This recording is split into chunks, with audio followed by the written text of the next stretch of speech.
بھائی انعام آپ کو ورک پہ ملے گا، ورک جتنا زیادہ آپ کو انعام اتنا زیادہ، تحفے اتنے زیادہ. تو 1500 سال 1000 ایئر جس کو عمر ملی ہو اس کی عبادت، اگر عبادت گزار ہے تو 1000 سال اس نے عبادت کی. اور تم مصطفیٰ کی امت ہو، 60-70 سال سے زیادہ ملتا ہی نہیں ٹائم. 90 سال کوئی جی جائے تو ہم لوگ بیان کرتے ہیں کہ ماشاءاللہ 90 سال. 100 سال پہنچ جائے تو میڈیا والے پیچھا کرتے ہیں 100 سال کے آدمی نے حج کیا. نادر چیز. مان لو 100 ہی سال، 100 سال میں 100 ہی سال تو عبادت ہوگی. وہ جو پیچھے 1000 سال عبادت کر کے گیا اس کا مرتبہ زیادہ ہونا چاہیے کہ تمہارا. کام دونوں کا ایک تھا، ورک دونوں کا ایک، دونوں ورشپ کے لیے. انہوں نے 1000 سال عبادت کی، وہ امتی ہیں، اور تم 70 سال عبادت کر کے خیر امت، تم بہترین امت. وجہ کیا ہے؟ سب کا کام جب تھا تو جس نے جتنا زیادہ کام کیا اسے اتنا بلند مرتبہ ملنا چاہیے. اے مصطفیٰ کے امتیوں، اے مصطفیٰ کے غلاموں، قربان جاؤ اپنے مصطفیٰ پر کہ ان کے صدقے میں اللہ تعالیٰ نے تمہیں ایک ایسی مقدس رات عطا فرمائی ہے کہ اس رات کے بارے میں رب العالمین خود ارشاد فرماتا ہے وَمَا أَدْرَاكَ مَا لَيْلَةُ الْقَدْرِ. کیا معلوم اے لوگوں، تمہیں کیا معلوم کہ لیلۃ القدر کیا ہے؟ لیلۃ القدر خیر من الف شہر. یہ رات ہزاروں مہینے سے بہتر، ایک رات ہزاروں مہینے سے بہتر. یعنی قرآن یہ پیغام دے رہا ہے کہ پچھلی امتیں 1000 مہینے عبادت کر کے جس مقام پر پہنچتی تھی، مصطفیٰ کا غلام ایک ہی رات میں عبادت کرتا.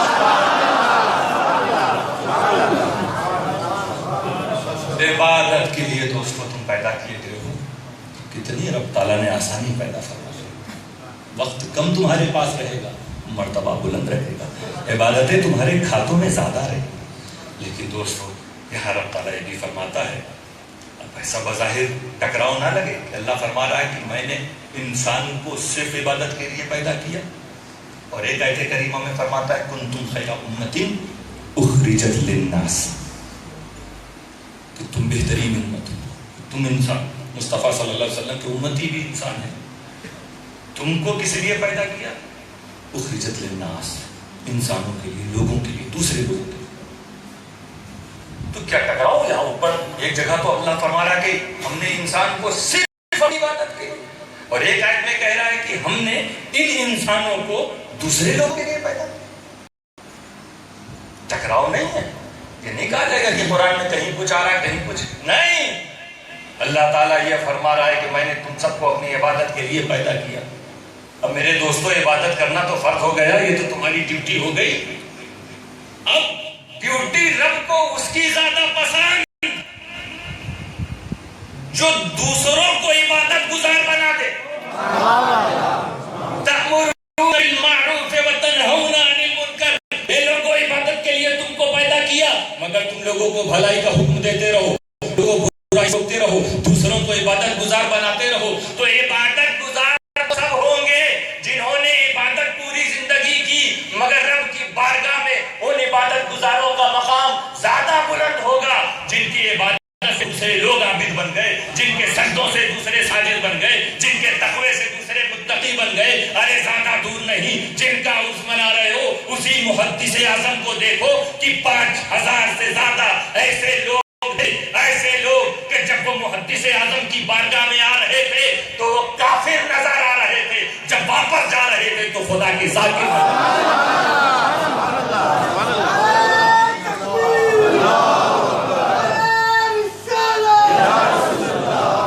میرے دوست، اس شان کا وہ ولی جسے محدث اعظم کہا گیا، پوری زندگی انہوں نے تبلیغ کی. وہ خود فرماتے ہیں کہ سال میں شاید ہی کوئی ایسی رات آتی تھی جس میں میری تقریر نہ ہوتی. پوری زندگی سال میں 40 دن وہ اپنے گھر رہتے تھے. 30 دن رمضان کے، 10 دن حضرت مخدوم اشرف جہانگیر سمنانی کے عرس کے انتظام کے سلسلے.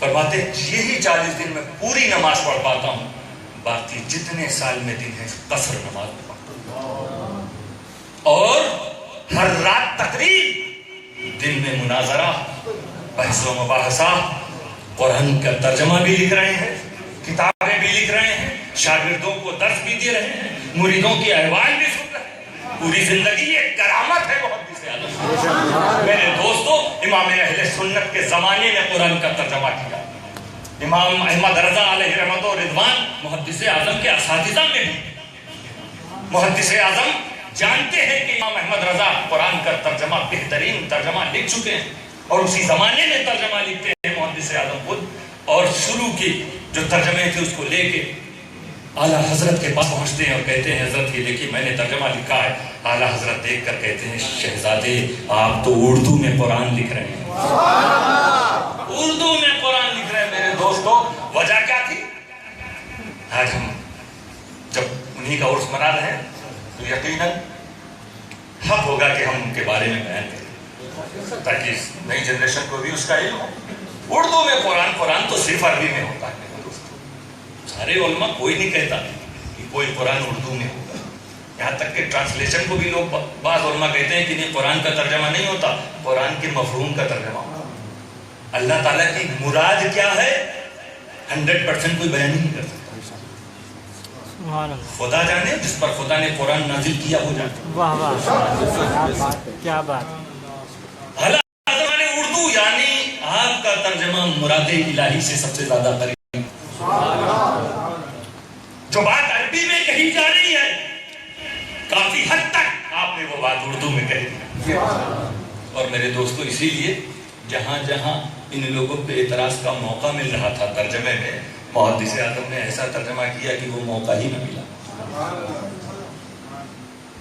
اب آپ کو جاتے دیکھتے ہیں غریب نواز کی بارگاہ میں، داتا کی بارگاہ میں، آپ کو جاتے دیکھتے ہیں مخدوم اشرف کی بارگاہ میں، یہ سادات مہاراجہ کے آستانے پر، یہ بریلی شریف آپ کو جاتے اور آپ جا کے وہاں سرکار کرم کر دیجیے۔ یہ کہتے ہیں یہ لوگ کہ یہ عجیب معاملہ، جب نماز میں کھڑے ہوتے ہیں تو کہتے ہیں ایاک نعبد و ایاک نستعین، اے اللہ ہم تیری ہی عبادت کرتے ہیں اور تجھ ہی سے مدد چاہتے ہیں۔ یہی ترجمہ ہے، تجھ ہی کا مطلب وہی ہوتا ہے اونلی، صرف۔ سبحان اللہ۔ یہ اعتراض کرتے ہیں یہ لوگ جو بھٹکے ہوئے ہیں، کیا کہتے ہیں کہ یہ دیکھیے صاحب قرآن جب نماز میں تو کہتے ہیں کہ اے اللہ تجھے ہی سے بتا، تو کیوں پہنچ جاتے ہو اجمیر، کیوں پہنچ جاتے ہو لاہور، کیوں پہنچ جاتے ہو گلبرگہ، کیوں پہنچ جاتے ہو حضرت شامینہ کی بارگاہ میں لکھنؤ، کیوں پہنچ جاتے ہو بریلی اور مہرانہ اور کالپی؟ کیوں؟ جب قرآن تم پڑھ رہے ہو نماز میں کہتے ہو تجھ ہی سے، دیکھو خود تمہارے علماء نے ترجمہ کیا ہے کہ تجھ ہی سے، اسی لیے محدث اعظم نے حالانکہ علماء نے جو ترجمہ کو بالکل سے اس کا جواب دیا جاتا ہے تجھ ہی سے، اس کا مطلب کیا، لیکن محدث اعظم نے ایسا ترجمہ کر دیا کہ اعتراض کا ہی موقع ہے۔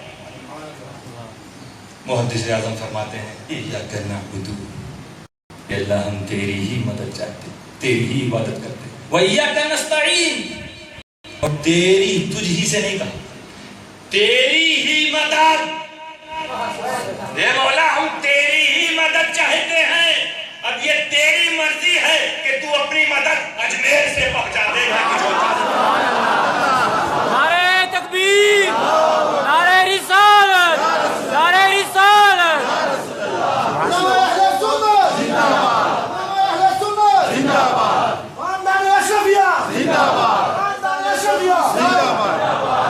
میرے دوستو، اعلیٰ حضرت فرماتے ہیں شہزادے آپ تو اردو میں قرآن لکھ رہے ہیں۔ کیا دعا تھی امام اہل سنت کی، اس ترجمہ کو دیکھنے کے بعد محدث اعظم ترجمہ کمپلیٹ کیا، تفسیر لکھنا شروع کیا، 3 پارے کی تفسیر پوری ہوئی، آپ کا وصال ہو گیا۔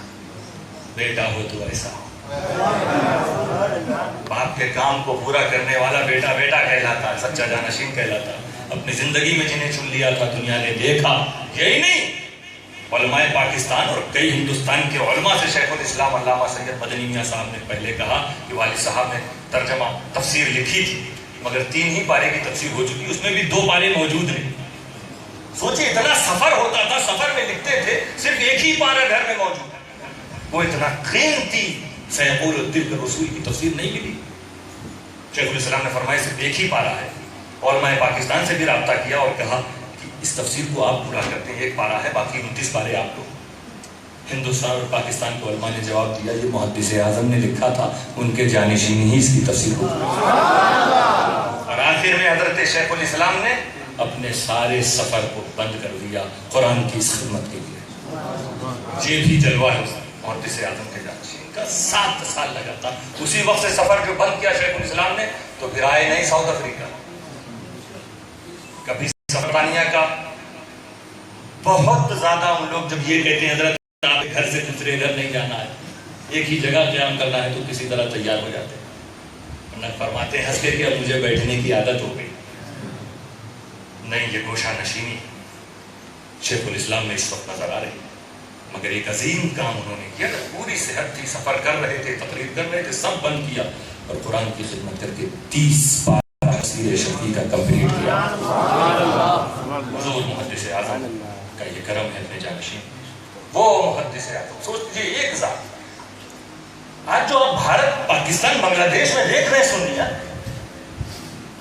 اس میں بہت بڑے بڑے علماء کے ساتھ محدث اعظم کا ایک بہت منفرد کردار ہے۔ سبحان اللہ۔ امام اہل سنت امام احمد رضا کا سفر زیادہ نہیں ہوا۔ اللہ تعالیٰ جب امت پر احسان کرتا ہے تو امام احمد رضا جیسی شخصیت کو پیدا ہوتا ہے۔ میرے دوستو، ان کے جو کارنامے ہیں انہوں نے قلم سے انجام دیے، سفر بہت کم، یہ تاریخی حقیقت۔ تو سنیت کو بچانے میں بریلی میں اعلیٰ حضرت کا قدم چل رہا تھا، پورے بر صغیر میں محدث اعظم کا قدم چل رہا تھا۔ عشق و محبت، عشق و محبت، اعلیٰ حضرت، اعلیٰ حضرت، عشق و محبت، عشق و محبت، اعلیٰ حضرت، اعلیٰ حضرت۔ بڑی محبت تھی پہلے ہمارے علماء میں، یہ گاؤں گاؤں جاتے تھے، ڈگر ڈگر پہنچتے تھے سنیت کی خدمت کے لیے۔ دوستو، ہم اپنے پہچان والوں کے بیچ میں آپ کے سامنے آئے، مشتاق بھائی ساتھ دوسرے دیگر اور احباب جو ہیں، میں ان کو جانتا ہوں، یہ مجھے جانتے ہیں، انہوں نے مجھے بلایا۔ محدث اعظم کا سفر جب ہوتا تھا، قافلہ جا رہا ہے، سامنے گاؤں نظر آیا، کہا ادھر گاؤں کے اندر چلو۔ ساتھ میں جو لوگ وہ کہتے تھے حضرت یہاں آپ کا کوئی مرید نہیں ہے، کوئی پہچانتا نہیں، کہاں کھانا کھائیں گے، کس کے گھر میں رہیں گے؟ فرماتے ہیں وہ منارہ دکھ رہا ہے نا، وہ خدا کا گھر، میرا ہی تو گھر ہے۔ کیا بات۔ پہنچے، نماز پڑھی، تبلیغ کا کام شروع ہوا۔ اس طرح گجرات، کرناٹک، آندھرا پردیش، لاہور، تقسیم سے پہلے کے بھارت کے کونے کونے پر محدث اعظم پہنچے۔ دعوت تھا کہ جب تقسیم ہوئی تو پاکستان کے علماء نے اور وہاں کے رہبروں نے دعوت دی، خصوصی التجا کی کہ آپ تشریف لائیں، آپ آئیے، پاکستان کا کانسٹیٹیوشن آپ بنائیں گے، دستور آپ کریں گے۔ محدث اعظم نے انکار کیا، کہا کہ نہیں، اس تحریک کے تو میں ساتھ ہوں، بننا چاہیے یہ ملک، مگر میں خواجہ اور اشرف کے بھارت کو چھوڑ کے بھی نہیں جا سکتا، مجھے یہاں کام کرنا ہے۔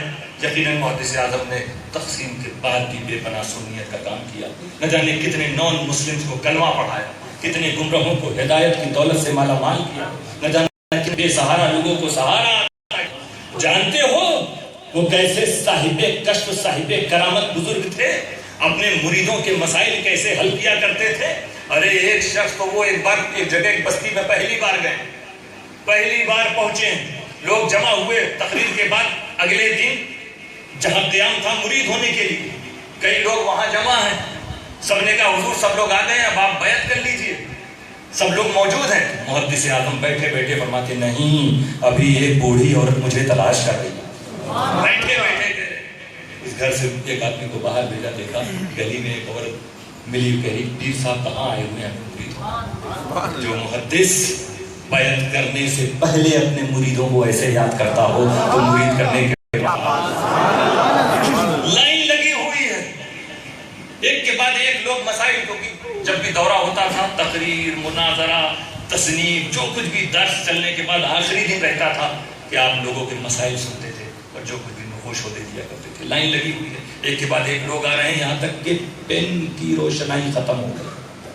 سوچو ہاتھ کا کیا حال ہوگا، تھک گیا، لیکن لوگوں کو مایوس نہیں کرنا، روشنائی ختم ہو گئی، اب کیا لائن تو ابھی اب جو لوگ آ رہے ہیں حال بیان کر رہے ہیں تو سادے پرچے کو دم کر کے دے رہے ہیں, پھوک پھوک کے دے رہے ہیں, کچھ لکھا نہیں. ایک صاحب بہت پیچھے تو انہوں نے دیکھا کہ روشنی ختم ہو گئی, حضرت لگ رہا آپ ٹال رہے ہیں لوگوں.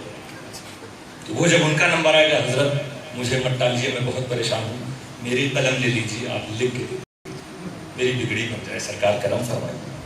فرماتے اچھا تو آپ قلم بھی رکھتے ہیں. یہی انداز رہتا تھا محدث اعظم کا. قلم لیا, لکھا, دے دیا. باقی پیچھے جو لوگ تھے ان کو پھر بغیر لکھے ہوئے دینا شروع کیا.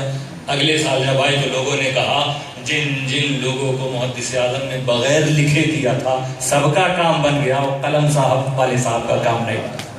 اللہ تعالیٰ دکھانا چاہتا کہ صرف یہ وہ نظر والے لوگ ہوتے ہیں.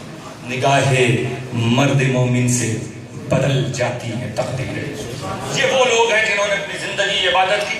وقت عشاء کا کیا رہے گا مجھے بتا دیں, وقت ہو گیا, چلیے تھوڑی دیر اور بات ہوتی ہے. جنہوں نے پوری زندگی عبادت کی اور دوسروں کو عبادت گزار بنایا ہے.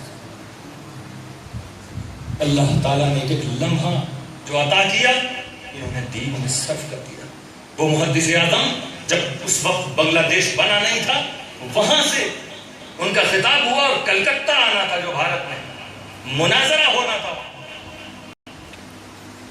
اور راستہ صرف یہی دریا کا, سمندر کا, کشتی سے سفر کرنا. محدث اعظم سے لوگوں نے کہا حضور طوفان آنے کی خبر ہے, آپ سفر مت کیجیے, سمندر میں طوفان آنے کی خبر ہے, پیش گوئی. محدث اعظم نے فرمایا اگر آج محمد کی چوچلی نہیں جائے گا تو ان لوگوں کو کہنے کا موقع ملے گا کہ کہاں ہیں اہل سنت والجماعت کے والے. وہ ڈر کے مارے نہیں آئے, نہ جانے کتنے لوگوں کے عقیدے بگڑ جائیں گے. میری جان ایک خطرے میں ہے, کوئی بات نہیں, لوگوں کا ایمان خطرے میں نہیں پڑنا چاہیے. کشتی میں بیٹھ گئے, ایک عالم صاحب بھی تھے ساتھ میں جو رہا کرتے تھے, ایک مولانا صاحب اور ایک ان کے خادم. اور واقعی اس کشتی آگے بڑھی, طوفان کی لپیٹ میں آئی, بھور میں اندر اوپر نیچے ہونے لگی, کبھی نیچے جاتی کبھی اوپر آتی. اس حال میں محدث اعظم کے چہرے پہ ذرا وہ خادم ساتھ تھے, انہوں نے پورا واقعہ بیان کیا. کچھ عرصہ پہلے ان کا انتقال ہوا. ذرا بھی گھبراہٹ نہیں, بلکہ وہ پوچھتے ہیں مولانا صاحب سے کہ مولانا صاحب کیا ہوگا؟ تو وہ مولانا صاحب نے جواب دیا حضور مجھے تیرنا نہیں آتا. وہ گھبرا رہے ہیں, مجھے تیرنا نہیں آتا. تو پھر محدث اعظم نے اپنے خادم سے پوچھا کہ تم بتاؤ عبدالحلیم تمہارا کیا کہنا؟ وہ کہتے ہیں سرکار جب آپ موجود ہیں تو میرا. نعرہ تکبیر, نعرہ رسالت, نعرہ رسالت. مسکرا کر محدث اعظم فرماتے ہیں مولانا آپ سے بہتر تو میرا یہ خادم ہے جس کو میرے تصرفات پر بھروسہ ہے. کیا یقین ہے محدث اعظم کا میرے پاس.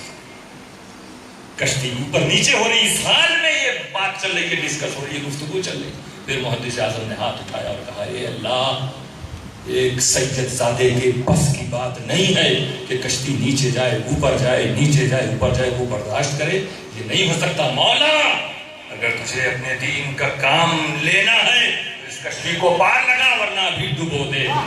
اچانک لوگوں نے دیکھا جیسے کسی کا ہاتھ آیا اور اس کشتی کو پار لگا. فیضان تھا محدث اعظم کے ساتھ. میرے دوستو یہ وہ ہستی تھی. میں کن کن واقعات کو بیان کرتا آپ سے. ایک بزرگ لیٹے ہوئے ہیں, محدث اعظم قافلے کے ساتھ جا رہے ہیں, وہ بزرگ سڑک پر لیٹے ہوئے ہیں. محدث اعظم اپنے ساتھ والوں سے کہتے ہیں جاؤ ان کی دست بوسی قدم بوسی کرو, یہ مصطفیٰ کا دیدار کر رہے ہیں. لوگ پہنچے, چومنے لگے, آنکھ کھلی, کیا بات کر سرکار آپ دیدار کر رہے ہو اس لیے ہم لوگ چومنے آئے. کرے بے وقوف ہو, میرا نہیں, مجھ سے پہلے ان کا چومو, میں تو سوتے ہوئے مصطفیٰ کو دیکھ رہا ہوں, یہ جیتے جاگتے ہیں.